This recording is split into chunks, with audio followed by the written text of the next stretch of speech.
Welcome, everyone. We have people today from all around the world. Therefore, good morning, good afternoon, or good evening, according to your time zone. Thank you for joining us. My name is Giulia Poli. I'm Senior Project Executive with the Culture Department at the Asia-Europe Foundation, ASEF. I have been following the e-residency project Stop, Look Back, Look Ahead, Proceed from the beginning, and I will be your moderator today. I'm very happy to welcome you all for a conversation with 5 artists from different art sectors, from visual arts to music and multidisciplinary practices. The artists are joining us today from Spain, India, China, and Indonesia. They were selected through an open call by ASEF in partnership with Casa Asia to be part of a virtual residency program on the climate change crisis. The conversation today will focus on the process of collaborating online and being able to negotiate the different artistic inclinations between artists from Asia and Europe towards one joint project. So before we get started, I'd like to go over a few items so you can actively take part in today's event. You can submit text questions by typing them into the questions pane of the control panel. You may send in your questions at any time during the presentation. We will collect these and address them during the Q&A session in the last part of today's event. Also, you can decide to enable or disable the audio transcription in case you would like to see the subtitles. Today's event will be recorded and we will make it available on ASEF and Casa Asia channels. That's it for the little housekeeping. So let's get started. First of all, let me introduce the 2 organizations behind this project. ASEF is represented here by Valentina Riccardi, Director of the Culture Department. Good evening, Valentina. Hi, Giulia. Hi, everyone. Great to be here. Hello. And then we have Gael Patin-Lalois, Senior Program Officer in charge of intercultural projects at Casa Asia Barcelona. Good morning to you, Gael.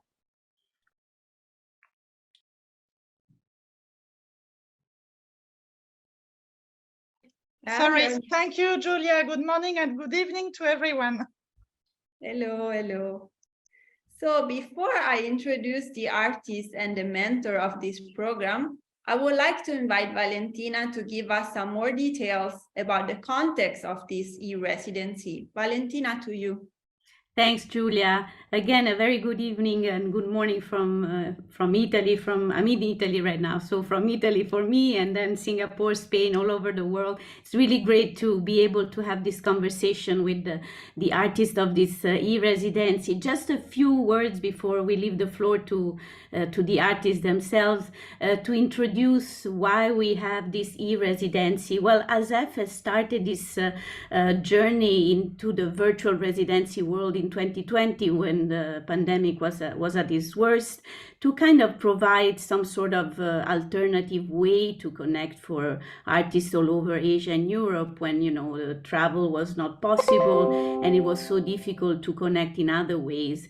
We have developed since then 5 e-residencies, so 2 in 2020, 2 last year, and this year, this one on climate change. And each one of them was very interesting because we connected very different type of arts professional. We started with arts manager, we then connected with culture, with curators, arts journalists, and then artists. So this residency has a specific theme on arts and climate change. The one we did last year, also with our friends at Casa Asia, was more again on the pandemic and the concept of being at home and being sort of isolated. So it's a very interesting process. And of course, now things have changed a little bit from 2020 and, we are sort of opening up again and hopefully we'll be able to meet again in person. So we thought it would be very relevant to have this conversation tonight to really understand if this model of a virtual residency is still something valid even now that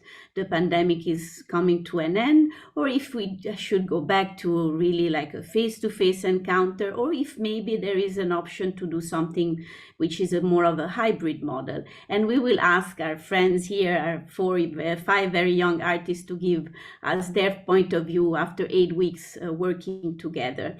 So I will stop here for now, and I'll give back the floor to Julia to continue the conversation, and good luck with the 5 artists for your presentations. Thanks. Thank you, Valentina. So the project actually would not have been possible without our partner, Casa Asia, with whom we share our objective of providing platforms for peer-to-peer exchange and capacity building. So I will leave now the stage to Gael. Gael, to you. Hello, everyone. I put the mic on. I wanted to thank you, Julia and Valentina, ASEF team from the culture department, and also all the artists, Becky, Laura, Sahana, Blanca Rosa, and Ijo. It was quite a nice group from all over the world, and some situations like having someone from Spain in Beijing and someone from China in Europe, etc.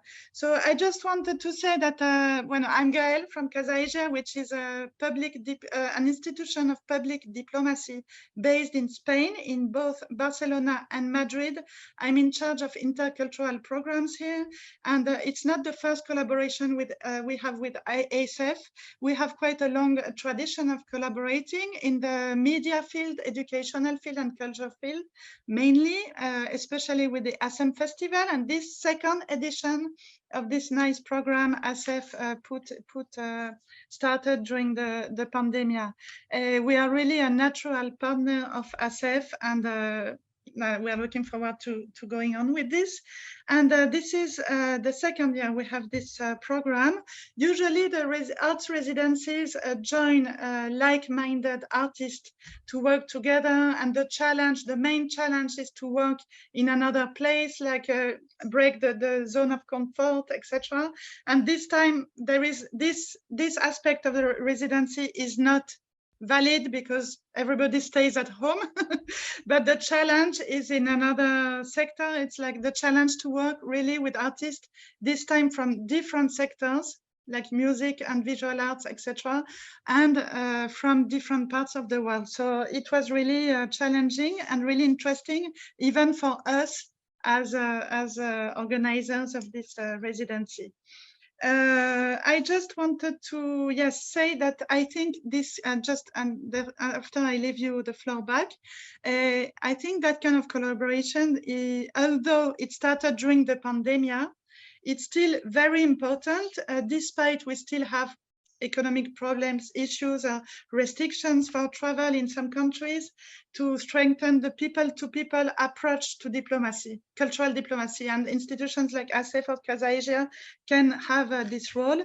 And also it's important to put culture at the core, in the center of Asia-Europe relations also, and continue to give opportunities to young people and to artists, and strengthen also the role of artists in key issues such as climate change, to engage and to be able to create on this and raise awareness.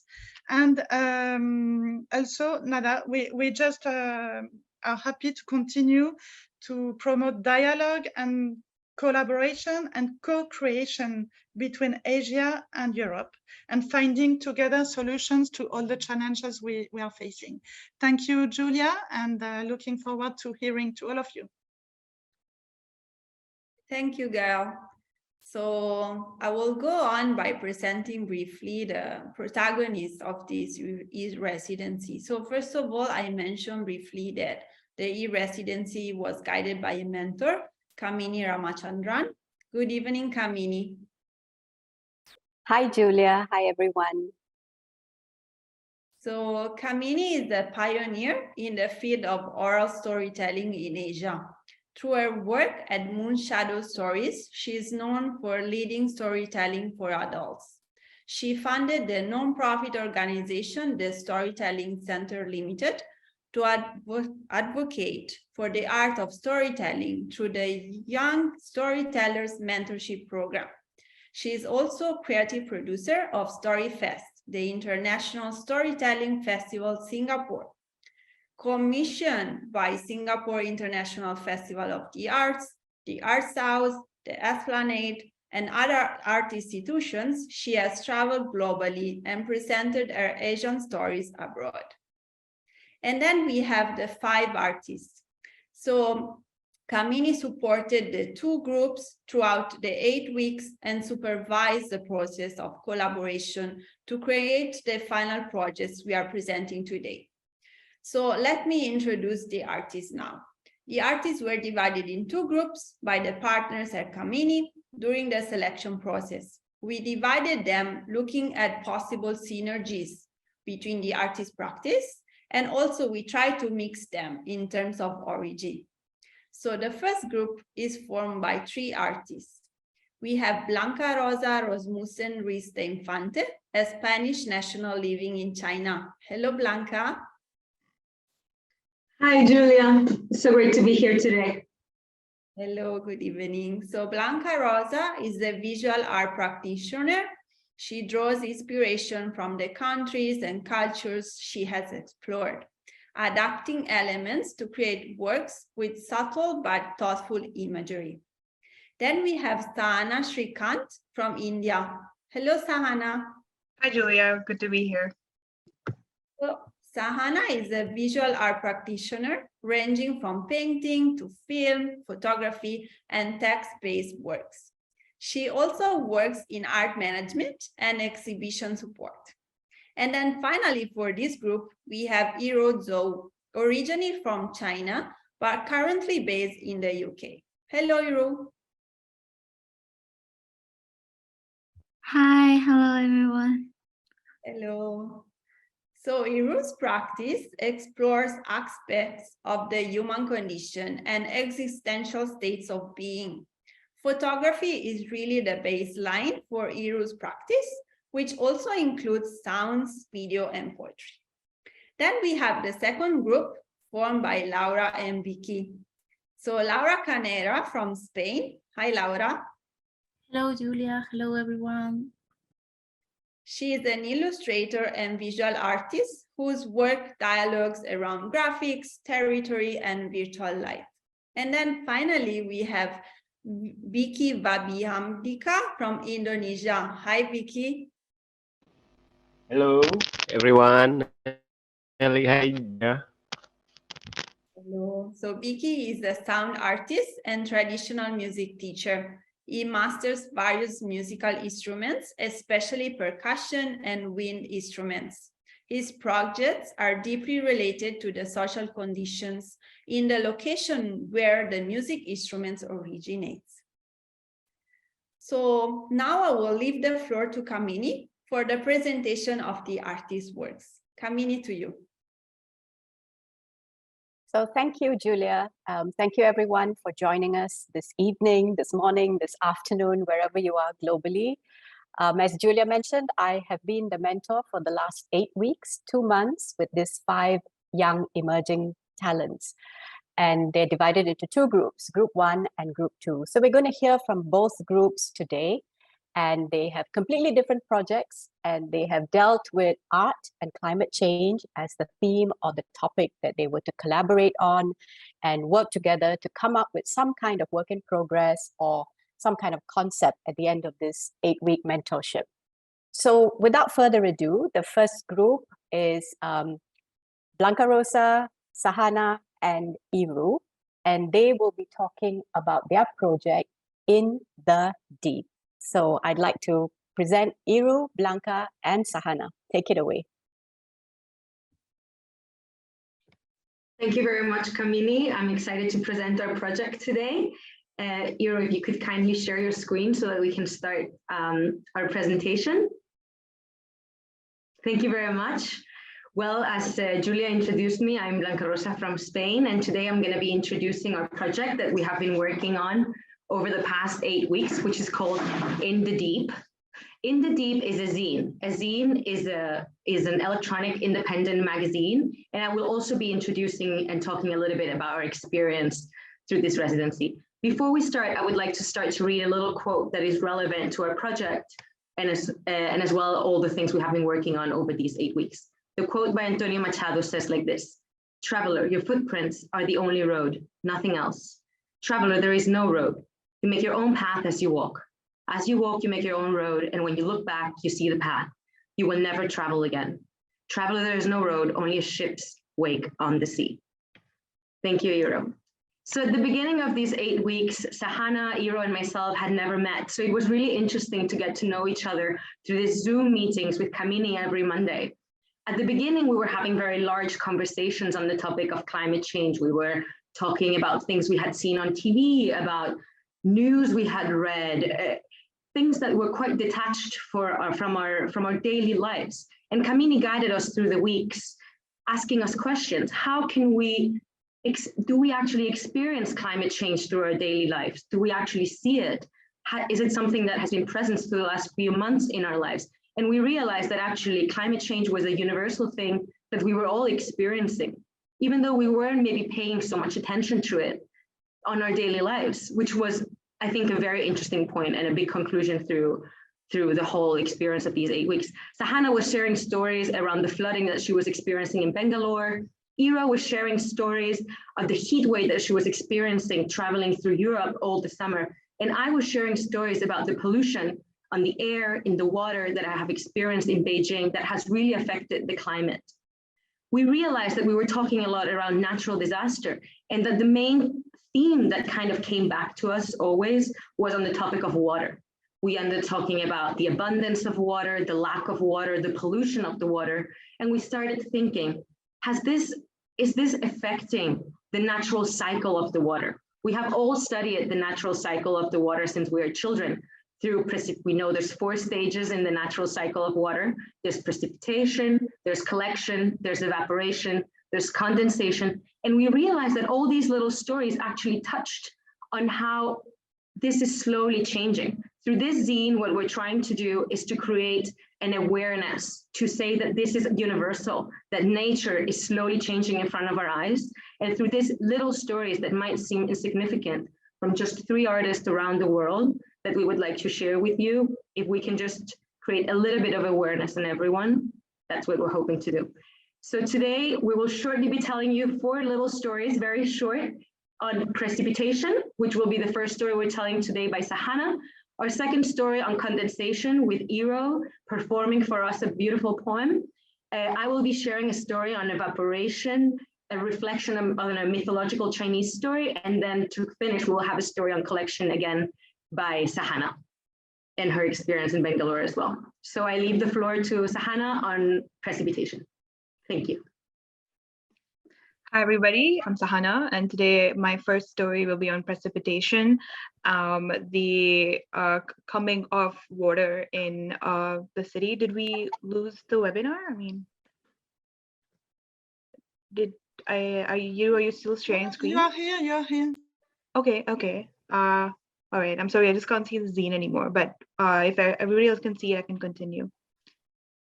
All right, we can still see the zine? All right. So the first thing I'd like to talk about is the fact that, sorry, it just disappeared from me. All right, so during the course of this residency, I live in a city called Bangalore. I'm from there, and then every year the monsoon has been increasing at an alarming rate. And this year on August 31st, while the group was discussing the subject of water, the city received the highest rainfall it ever did in a decade on August 31st.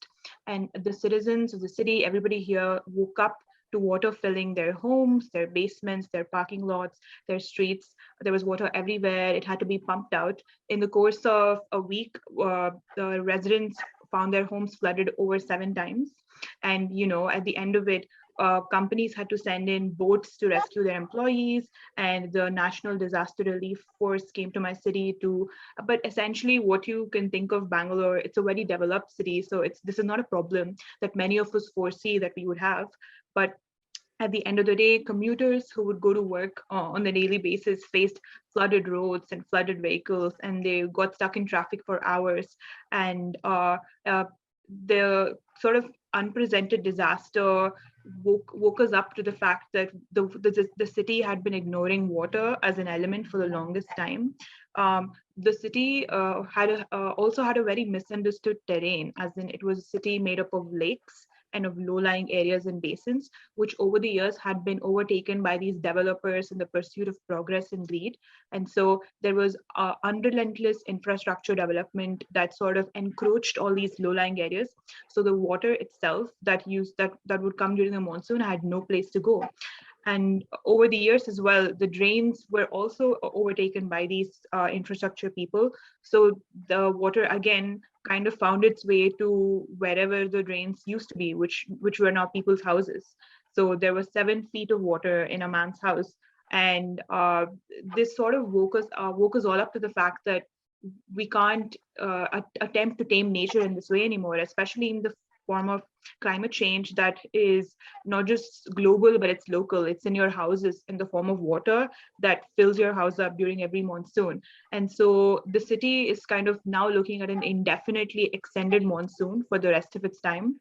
And what we have sort of arrived at is this solution of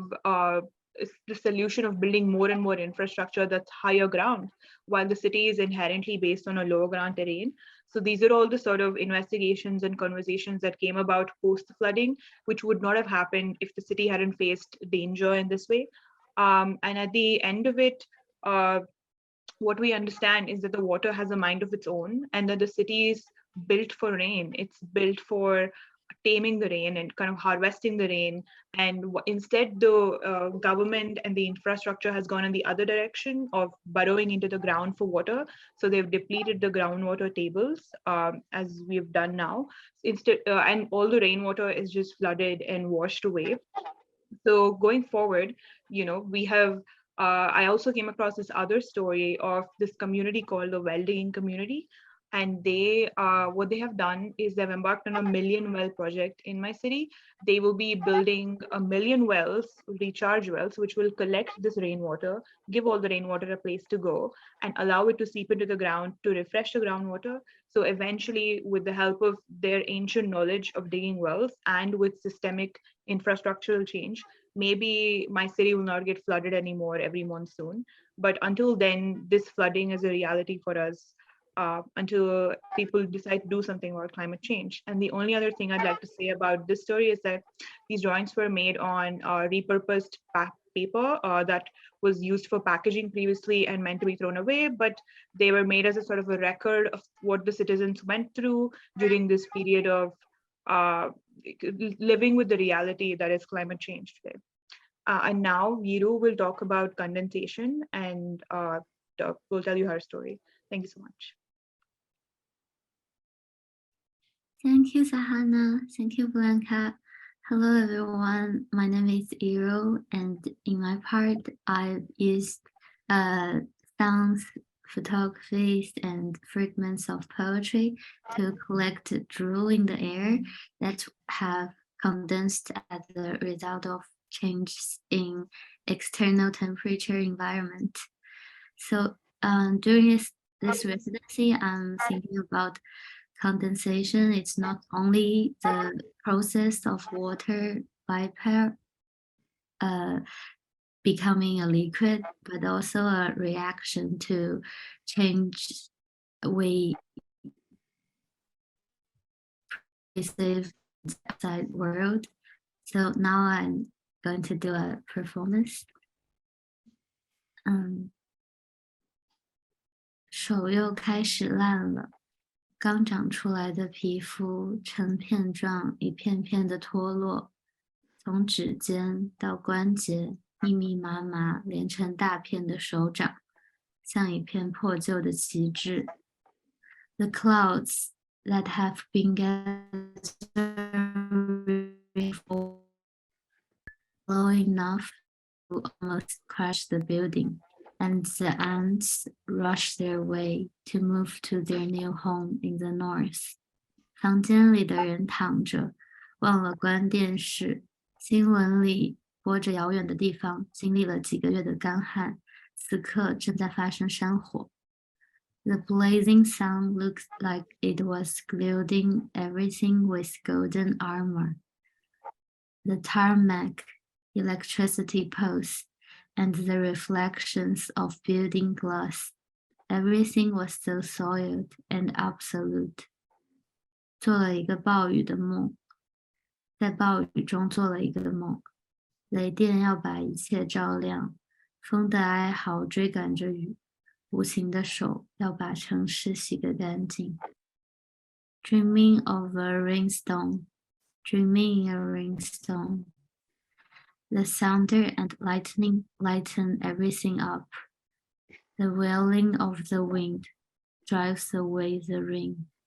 The invisible hand washed the city clean. That's it. Hope you enjoy. Thank you, Sahana. I thank you, Euro. Sorry about that.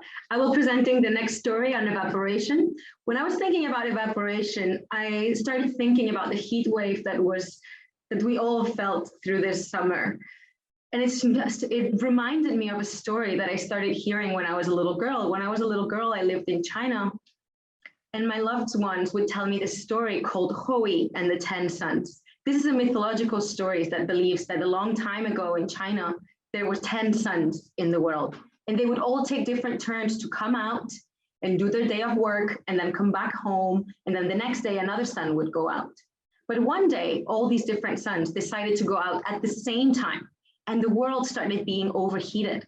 There was fire in the woods, the water was starting to get evaporated. And that's when the emperor called the archer Hoey to go and kill all these 10 sons. When Hoey arrived, he killed the first son, then the second, and so on until he was left with just one left. And when he was about to go kill him, he realized he didn't have the arch anymore. And that is the story about how we only have one sun in the sky until now, and how actually we were saved by Hoey only having one arch. In this illustration, instead of showing Hoey pointing at the suns, what I thought was an analogy and a metaphor of what had been happening this summer, where we were all feeling this heat wave, but I don't think the conversation was yet as urgent as it should have been. In it, the archers are looking at themselves, they're thinking on other topics, they're worried about other things, when actually what they should be worried about is about this sun, about metaphorically killing these suns. And that is a little bit what I was thinking about in the reflection that I would like to do with this illustration and reinterpretation on the story of Hoey into the topic of evaporation. Now I will leave it to Sahana to tell us the last story on collection. So Sahana, you can go ahead and tell the last story. Thanks, Blanca. So the last and final story, coming full circle for water, is the story of collection. And this animation and drawing was provided by Blanca. But the story is of the well diggers, also called the Mannuvadarus, and their community.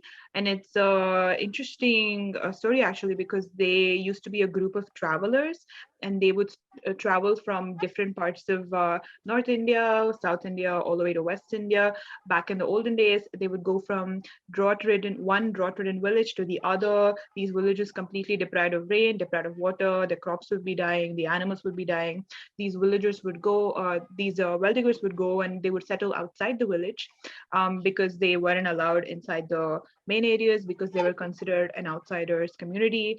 And then they would settle outside there with their families, and then they would work with the villagers to dig wells, and dig wells in the wettest part of the villages, where they would be able to tap into the groundwater, or they would dig the wells in anticipation of coming rain.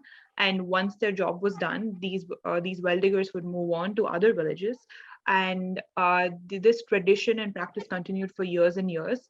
But throughout the years, the technology developed. So there were other things like bore wells and pumps that could get the water out of the ground much more efficiently. So their skills became irrelevant and obsolete. So the well diggers settled in a place called Bovipalya, which is a small village right outside my city, Bangalore. And even then, they were still considered as outsiders. They formed their own community and didn't really mix with the rest of the city, just going by their nature of being travelers.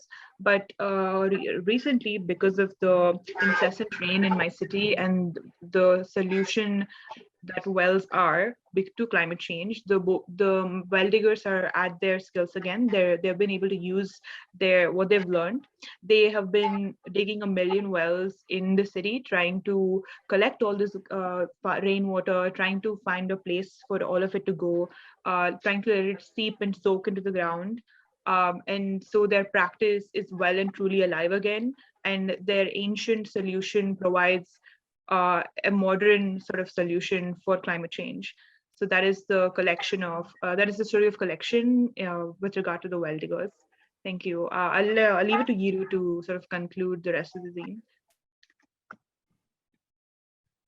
Thank you, Giru, Sahana. yeah.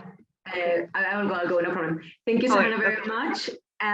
Just as a final note, I think as a group, we want to really thank Kamini, our wonderful mentor that has really helped us guide all this project together, put it together, and given us the right questions for us to find the answers, which has been really wonderful. And just to meet and collaborate online has been actually very enriching and a really wonderful experience. I think I speak for the three of us.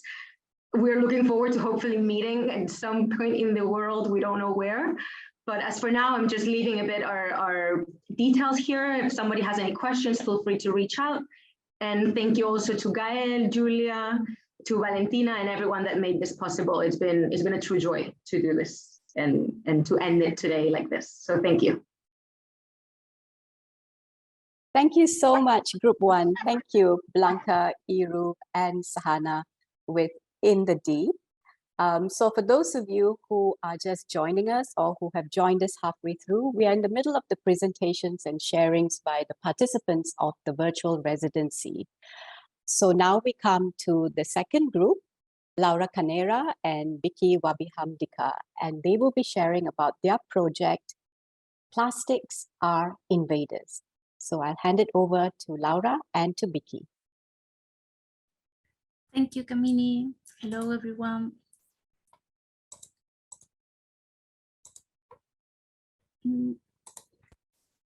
Okay. So I guess everyone can see the screen, yes? Well, hello, I'm Laura, and my mate is Vicky.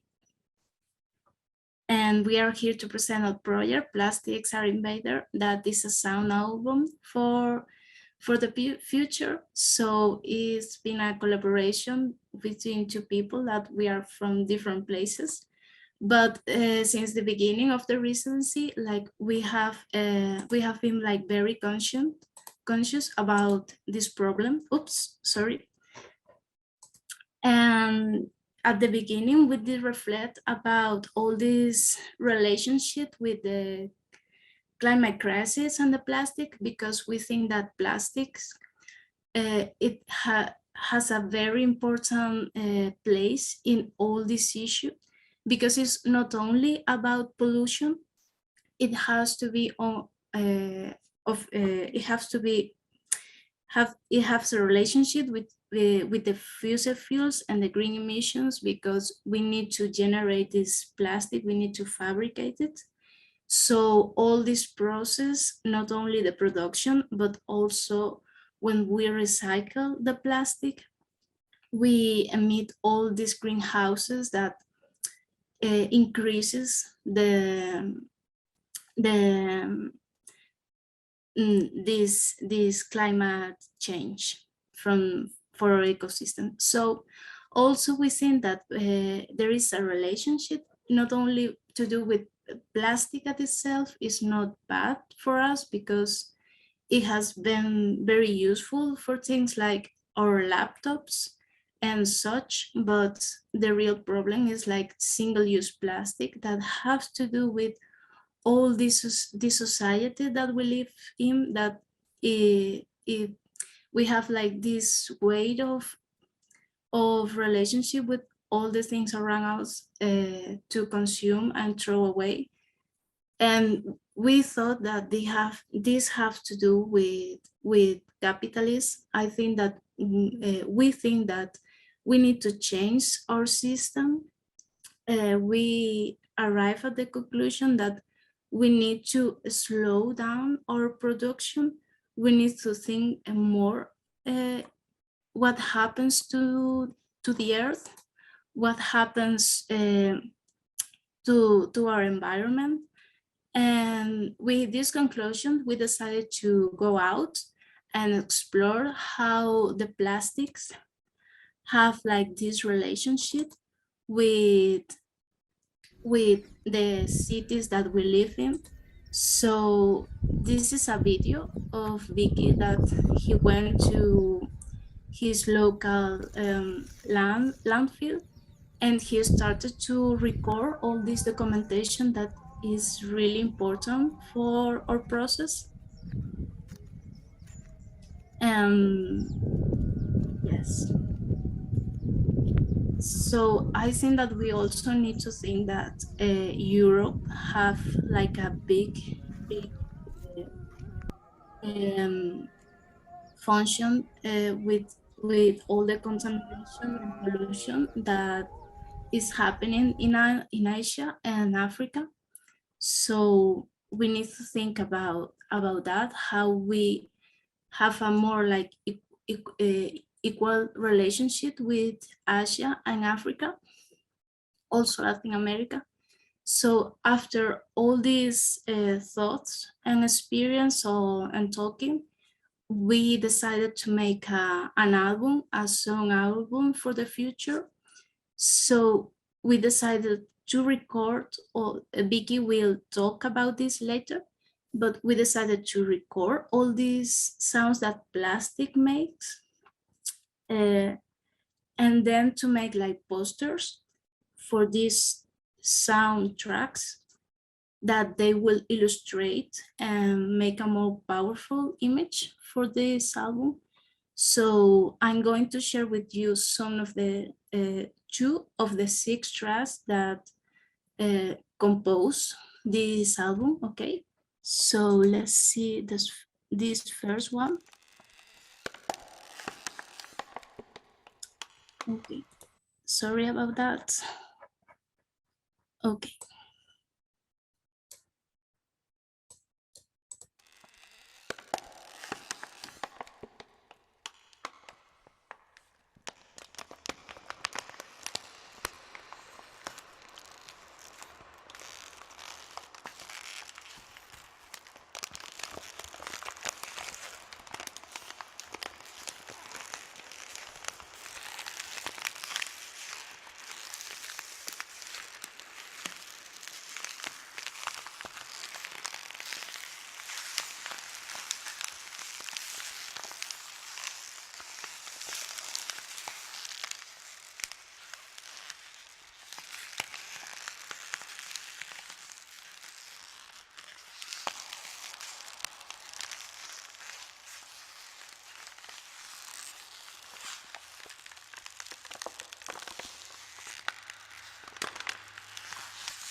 This is the one of the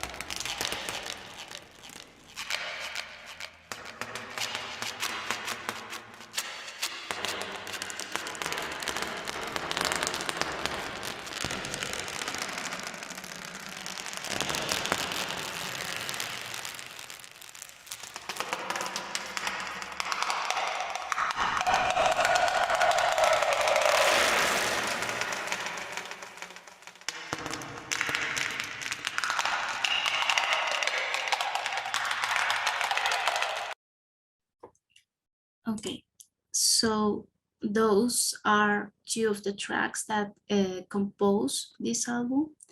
And now my colleague Vicky is going to talk about how he made the sound for this project. Vicky, whenever you want.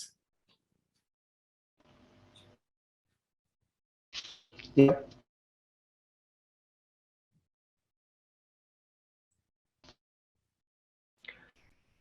Thank you, Laura, for your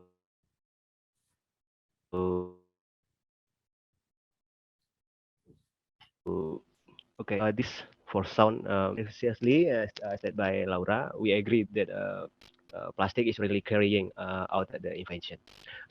So we intend to make a warning of this invention. We made this warning in the form of sound containing the sound of the plastic itself, which we deliberately interrogate or record in the recording studio. Uh, the plastic we record is single-use plastic that is used in daily activity, so as packet be package beverage cup, duct tape, and plastic bag. Um, this album consists of six track, and one of them is a soundscape of the dam site. We call the is the base or base of the right uh, right the voice that are present are the sound of the ecosystem there, where many animals and human activities live there in the two cities that I made. The location of the final disposal site for this was close to the forest, and I and it was very threatening to the ecosystem. Okay, back to Laura. Thank you.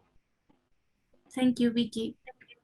So first of all, Vicky, he record all these sounds. So he gave it back to me that they were like really amazing. And then we decided like how we want to do this, what kind of public we want to receive this message that we were doing. So we thought that what we want is to make like the biggest impact and try to make like young people to be really aware about this issue and make them think that it's like really important this. So that is why we decided that this poster and the tracks, they will go outside only this in the social media. That is why they have like the format of a screen of a telephone. So the idea is that you are in the social media and that you find this out and that you have this like this artistic experience only in the social media. So it's also like we want to make this project very democratic, so everyone from everywhere, because climate crisis is like this, it affects all of us. It's not only a thing that that Europe or China or Asia or Africa have to deal with it, or all of us as citizens of the world, we have to deal with it. So come back to the like the aesthetic of the project.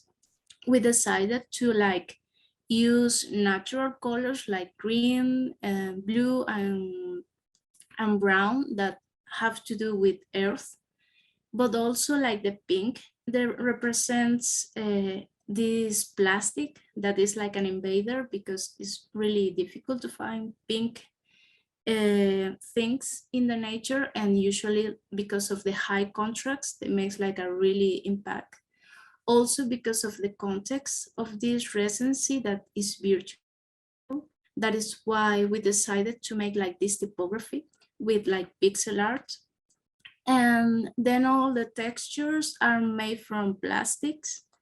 that that yes, that we find in internet, because we also think that we didn't want to use more energy, and if we have like the if we have like all these images on the web, we didn't need to like use make them again, I mean. And for the last thing, like we use lyrics for songs from the punk era, like this one from Patti Smith, this one is from Pink Floyd, this one is from the Runaways, because we thought that they also, these young people from the punk era, they believe that they have no future. Like some of us believe that we don't have any future because we won't have a home if we still live in like this system that doesn't respect nature and the earth livings that live in here. So yeah, and that's free. So we came to these conclusions about like if online collaboration is like a new way for art creation, because Vicky and I think that we made like a great project that is really questionable, that we don't know which part make him or me. So I think that's great. Also, I think because of the virtual space and the globalization, we didn't have like a much cultural barrier. And also we need to think that if this really like, of course, because we don't need transportation and we don't use like materials, we don't consume material things, but also the electricity makes an impact on the climate crisis. So we still have to think what weighs less in this climate issue. And that's it for our project. Thank you everyone for hearing for us. Thank you Kamini, Julia and Gael for everything. And that's it. If you have any question, and thank you Vicky. I love what you did, and that's it. Thank you. Yeah, Thanks, yeah. Laura. Thank you, Vicky. Oh, okay. So the fun part about doing something virtually, which I'm sure we're all going to talk about, is dealing with thunder and lightning, right? So I'm not sure whether many of you noticed, but I got struck by lightning and I kind of got exited and I'm back here. Fingers crossed that we'll get through this. So we've heard from both groups. I'm just going to do a quick commentary here before we open up to questions. And between Julia and myself, we will handle the next part of this evening's sharing, and we will make sure that some of the questions are responded to. So something that I wanted to share about my experience being a mentor for this program was about cultural diplomacy. So any type of international exchanges or collaborative programs, or even residencies like this one, that involve participants from different cultures, they are basically exercises in some kind of cultural diplomacy. So arts diplomacy, as I call it, is not something new. However, it is something that should be cultivated and supported so that we as artists can address topics that have universal concerns and global impact. So that's something that I wanted to share as a mentor, and it's something very important that I observed in my time in the 8 weeks that I was with these 5 young artists. The other thing is about creative spaces. So artists today, we function in a very borderless world where space as a definition is no longer limited to something physical or geographical. We always face ongoing challenges regarding space as artists, right? The lack of space, unsuitable artistic spaces, unaffordable spaces for us to practice. But recently, most of us have become occupants of a very different kind of space. We have become tenants of a virtual space. Basically, yes, tenants of a virtual space. And this residency would not have been possible if not for this specific virtual space. And we have learned so much about how to embrace it and to continue to adapt it to our creative needs. So these are two takeaways that I'd like to share with everyone about my experience as mentor. So I'll hand it back to Julia now for the next part of this evening's program. Thank you, Kamini, and thank you to the artists for these presentations, really amazing presentations. So I'm sure that now we are all looking forward to open the discussion. Therefore, I would invite first Valentina and Gael to comment and ask some questions to the artists. Valentina, would you like to go first? Thank you, Julia. Thanks again for the great presentation. They were really inspiring and very artistic. I mean, I really enjoyed them. And also because I know a little bit about the travel and the journey that you went through in these last 8 weeks. I think my first question, I think Lauren Beakey already kind of answered it, because it was really about this virtual space that Kamini also mentioned just now. And I wanted to understand if it had been more of a constraint for you to work online, or if actually it really helped you to maybe, you know, go beyond your comfort zone in a way, because you had to really engage in a different way. Maybe Blanca, Yiru, and Sahana want to answer first, and maybe Becky and Lara, although you've already kind of mentioned that at the end, if you have more of a comment on that. Thanks. Blanca, Yiru, and Sana, you wanna start first? Yeah, thanks. Yes, for sure. I think it was a new experience for the three of us, this idea of online collaboration. But as you both said before, it's something that we are more and more used to, right? Especially through the pandemics, through either studying online or meetings. But this idea of a full collaboration, I think, came a bit as a challenge, especially in the first few weeks, as it was something that we hadn't navigated or maybe learned or tried before. But actually it became quite, I must say, it became much smoother than I had imagined originally, obviously through Zoom and just connecting through email or WhatsApp, or there's so many facilities now of communicating, and art is so easily transported in this virtual way. So actually it was easy for us to share either through video or images that we could share, and even the animations, the little animations that we ended up doing. So I think it was surprisingly easier than what we would have thought, despite the challenges that there is of not knowing each other. I feel like I know Iro and Sahana. I'm actually sometimes in shock that I haven't met them physically, because it feels like we know each other really well. So that's I think my opinion. And Iro's and Sahana's, if you want to add something. Thanks, Blanca. Yeah, the challenges of working online are pretty evident in terms of time zone and scheduling and trying to make sure your internet connection is working, things as basic as that. But at the end of the day, it's really nice to sort of you learn things about their lives. You learn, like Blanca's been traveling, and then that she can't get to the city because of some restrictions, and you learn about Yiru's travel. She was in Documenta when we started the project, and at the end of it, she's back in London, and then you sort of learn things about their lives and about their practices, and it's easier to collaborate the more you get to know them and the style which they work in. So that's what I think I found out. It's the 8 weeks was really crucial, that amount of time where we got to know each other before we started working together. So that's what I'd like to add. That time really helped. So. Thanks. Yiru? Yes, I think I really learned a lot from this residency. I think it's very precious for me because I just graduated from art school, and as a like young artist, I think I never been it's like a community. We under the same subject, and we have to contribute our thoughts.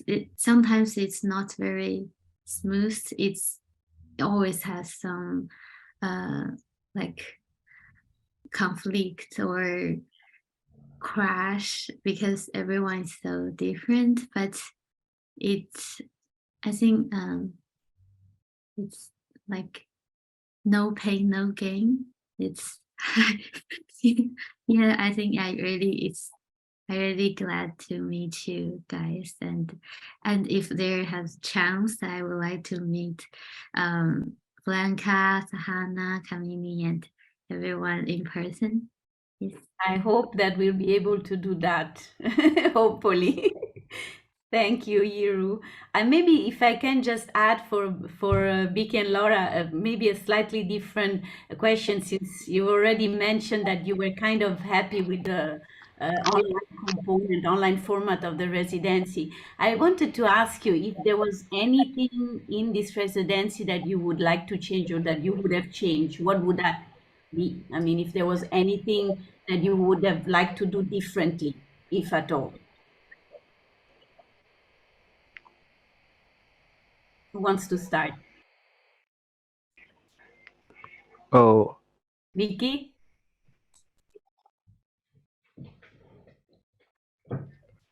uh,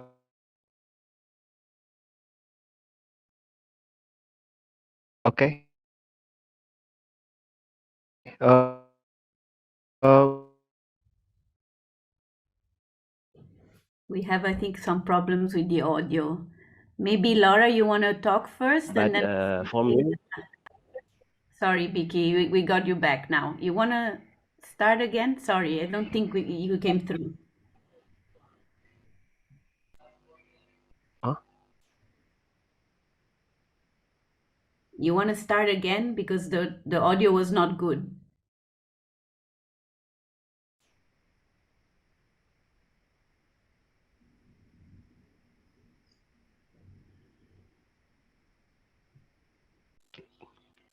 Can you hear me? Oh, Yes.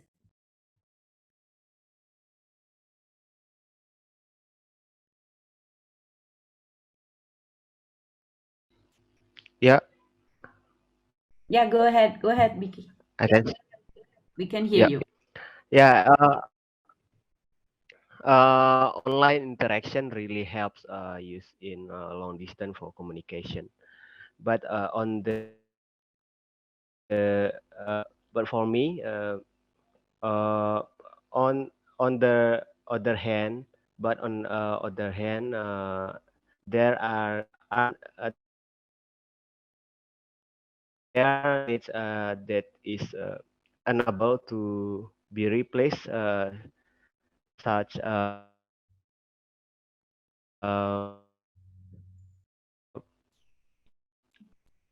the audibly experience set outcome that have been planned. This for my opinion. For the residency, for future residency, I hope the part from online interaction that will better experience with the environment. Yeah,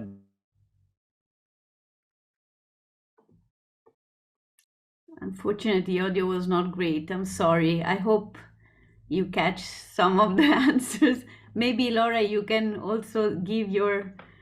Yeah, maybe Vicky, you want to write down. That's a good idea. If you want to write down on the chat what you were trying to say, because I don't think it was very clear.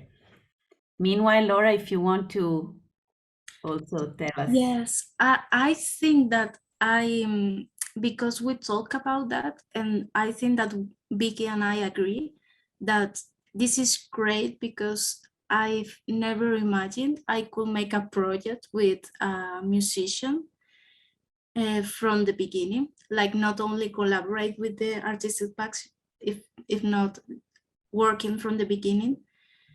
That's great, but I do think that in the physical residency, there are another aspect that cannot be replaced with the virtual, like, I don't know, just simple as touching people, and maybe like a way of working that is more intuitive and not as programmed like as the virtual. But it has, it's not just good things or bad things. It have like mixed things, the physical and virtual residency. Yeah. Thank you. Back to you, Julia. Thank you to the artist. Very interesting conversation. Then we will maybe hear from Gael. Gael, do you have questions for our artists as well?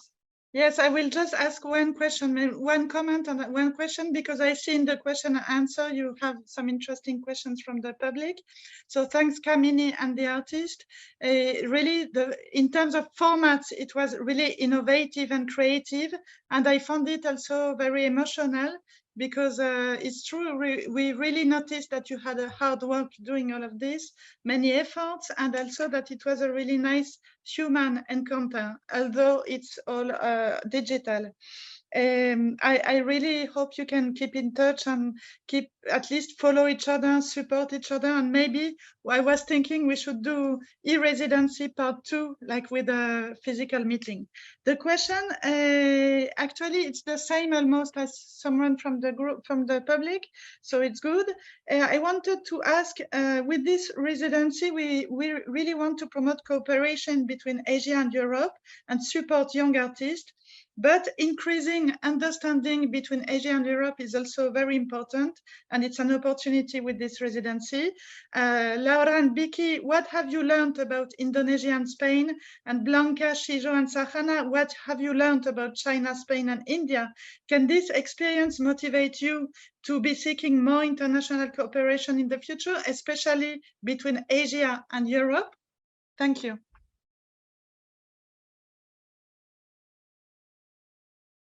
Anyone? Just what really have you learned about each other's culture? And it was a cultural meeting too. So I was amazed to discover that Vicky lived in this community. I'm going to read it. It's called Gubua Copy. And I think that they all live together and they all work together and they produce festivals and do a lot of amazing things. I don't think here in Spain we have something like that that is outside of the big cities like Madrid and Barcelona. I also think that we are different in the way of working, or maybe it's because I'm Lara and he is Vicky, but I think from Europe we are like really working to an objective that this project, once it's developed, they will give you like another opportunities, and you are like in this circle of producing. And maybe I don't have that perception from Vicky, so I think that is interesting. Apart from that, I also like catch, because Vicky and I have like very busy life, so we didn't have like the time to know each other much, also because of the time difference. But I did saw those images from where he lived, that for me it was really impactful, because it's really different from where I live, and they have like big issues from climate change that maybe right now they are not affecting us Europe, but they will be in the future. So that for me is also like one thing that I learned from this collaboration. Thank you. Okay. My signal is broken. What now? No, Vicky, we can see you and hear you well now. I just asked, did you learn? Hello. What did you learn about Spain? Or if the sound doesn't work, the other group can also comment. It's for everybody. Yeah, I think for our group, it was quite interesting, as Eero is from China, but is in Europe, and I am in China, but I'm from Europe. So it was kind of an exchange in that way. And then we had Sahana from India also bringing in all the knowledge of a country that we weren't maybe so familiar with, despite also being in Asia. So it was very interesting to see, for me, Europe through Eero's eyes and her commentary and her experience from it. And I hope it was also interesting for her to hear my point of view, and all of that mixed also with Sahana's input on climate change, because she really went through like a difficult time through the flooding, like she explained. So actually, I think we learned a lot about the similarities actually, as well as the differences that there were, that actually we were much closer than we maybe thought originally, that actually the world, I mean, maybe this is a stupid analogy, but the world's very big, but actually we're very interconnected, and our experiences of the world are all very similar. So it was interesting to see that through everyone's eyes and connect together like that. So I think that was something interesting in our group. Thank you, Blanca. If the others have to comment, it's good. And if not, Julia, we can take again the floor for the public's questions, but maybe Sahana or... Sure, yeah, no, I just wanted to add to whatever Blanca was saying, just in terms of how just constantly discussing climate change week on week and the impacts that it had on our personal lives. You know, that we had more in common, or we could relate to that more than these global issues that just, you know, happen over continents, and we just touch upon them briefly in the news. That was distant, but sharing our personal experiences, I think, really brought us closer together. And I think what was another interesting thing that was brought up was the post-pandemic lives of the artists in each of these countries. Like Blanca is in China, and it's a completely different, it's still really strict and restricted there, movement is restricted, and things aren't really back to normal, you know, and that was a very interesting thing to learn, because in India, it's the complete opposite. You know, there's complete freedom of movement, but there are cases and all that. In Europe, I assume there are also a lesser number of restrictions, but that was another interesting thing to learn, just in terms of post-pandemic, how each country is still responding, and how it is to live and work as an artist in that environment, as Blanca was doing, and she faced a number of difficulties through that. So yeah, that was another interesting thing that we found common ground in sort of discussing, and yeah, that's what I wanted to add. Thanks. Thank you, Sahana. I think we move on to the questions from the audience, since we don't have a lot of time. I just want to start from actually what Vicky shared with everyone on the chat, because unfortunately we couldn't hear him. So he shared about the fact that, yes, the online interaction made possible a long distance communication, but at the same time, it was missing the bodily experience. And his words actually answer one of the questions that came at the beginning from Carol, that was asking if actually the artists met live. And the answer is no, they never met. None of them ever met each other. So they just met through internet, and they collaborated through the web. So I think it's the hope of all of them to actually continue the collaboration and hopefully meet live with a body experience. But since we don't have a lot of time, we have one more question that we haven't discussed. So I will just read it. So it's anonymous actually attendee that asked, I wonder how can the art projects ripple further to mainstream appreciation and ignite or reawaken consciousness among people to act?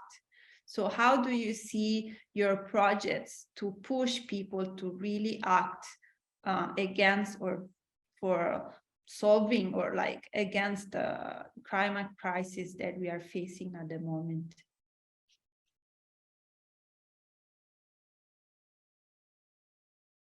Blanca, would you like to answer that? Yes, absolutely. I think this is still the beginning of showing the projects, but I think both the projects, seeing, for example, my teammates Laura and Vicky, it's maybe not about, it's more maybe about creating a small consciousness and awakening through art, which is also entertainment, than it is of, we're not trying to pretend to change the world, but I really think that little things like we're doing here can plant a seed of consciousness and of change in people, and I hope we can do that. I think both projects are easily distributed. I think Laura and Vicky mentioned that they were going to fill it to platforms. I will leave that to them. But we also want to try and share our zine that I think is supported through the illustrations and the stories, is easy to be read and quite straightforward. We're going to be sharing that on all of our social media platforms. I know that ASEF will share it as well. So we hope to be sharing and spreading, not only for showing our project, but to really try and put that little seed and add and create, mostly just try and create conversation around the topic of climate change that, as we've been talking tonight, is so urgent. Thank you. Thank you, Blanca. Someone of the other artists would also like to add? Yes, I think that, as you say, Blanca, that's completely right. I think that art in this state, the big thing that it can do is like to make conversation, and just that we are working on this and that we are talking about this, and our families and our friends know that we are caring and giving time to reflect on this issue. I think for that is also really important. And I think that once that we make as a society all this conversation, it will make the people to be aware of this issue. So that is the function, one of the function of the art. Yeah.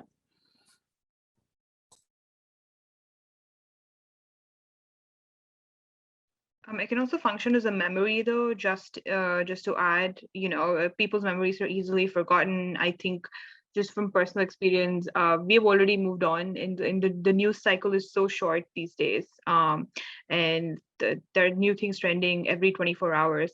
So revisiting a certain event or a certain story with the help of art kind of helps put the memory in place for people. Oh, this happened to me. This was a disaster. This is related to climate change. This can happen again in the future. And this is something that we should work towards solving, or, we can't live this way anymore. So I think art can also function as a way of placing memory in the right place and in the right time for people to make the right decisions. So that's what I wanted to add. Thank you. We have another interesting question from Ophelia. She said, I would like to know, how do you think the cultural differences that you might have affect your working process and the final outcome of your projects? So did the cultural differences affected the work, the process that you have been through?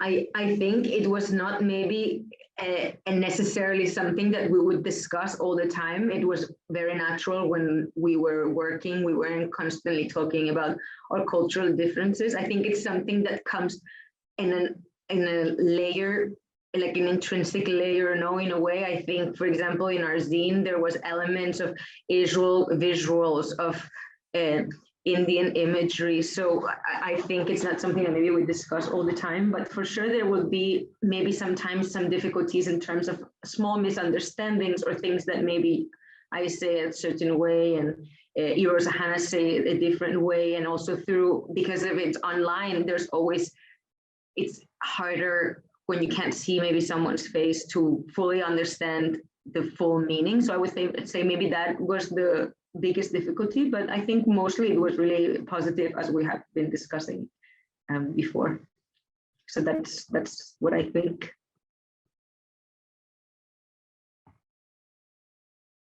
Yeah, for me, I think because we already live in like a very globalized world, we didn't have like this cultural impact within each other.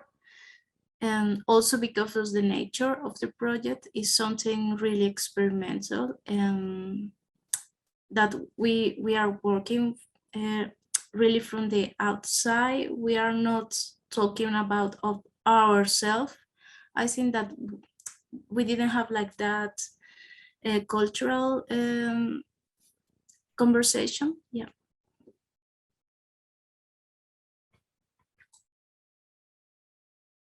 Thank you. I think we are over time, so we will need to close it here. I will pass to Valentina if she wants to have her closing remarks really briefly, because we are really over time. Yes, very, very briefly. Just wanted to thank everyone because I didn't do at the beginning. First and foremost, Gael, because we've been working together already. This is our second project together, and I think we're gonna do one more next year, hopefully. So thank you for this great collaboration.